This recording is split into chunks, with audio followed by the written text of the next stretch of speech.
Well, I'm here at a food bank in Edinburgh to do two things basically. One, to welcome the fact that people are working so hard to help their fellow citizens feed their families. We've published research today showing the growth of food banks across Scotland and the reason for that growth. And secondly, as all of us would want to stay in a country, live in a society where this wasn't necessary, but it is necessary, and therefore we should support and applaud those who are rallying to the cause of families across Scotland. I would say food banks are a lifesaver. That's what a lot of people that are utilising food banks will tell us.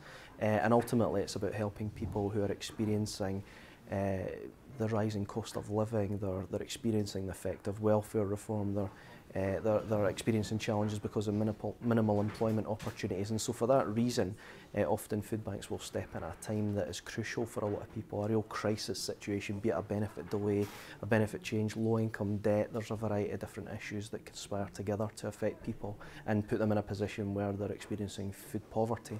So that's really what we're about, supporting people in crisis and offering a bit of assistance at a time of need.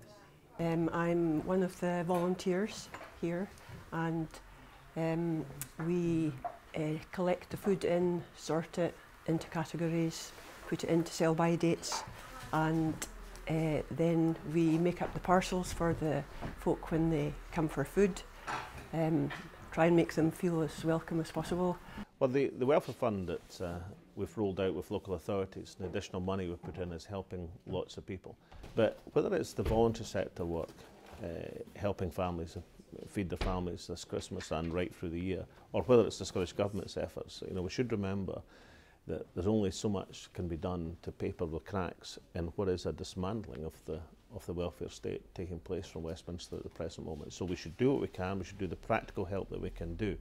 But we should remember we can't replace a welfare system that's being dismantled, and the key to this is to have a system where work can pay, but not by putting people and families into distress. And the key to this is to remember that people who are under pressure just now are not just people who are falling through the gaps in the welfare system, but also families under huge pressure in terms of rising costs and the ability to feed their families. So let's do what we can while we work for a society where food banks are not necessary.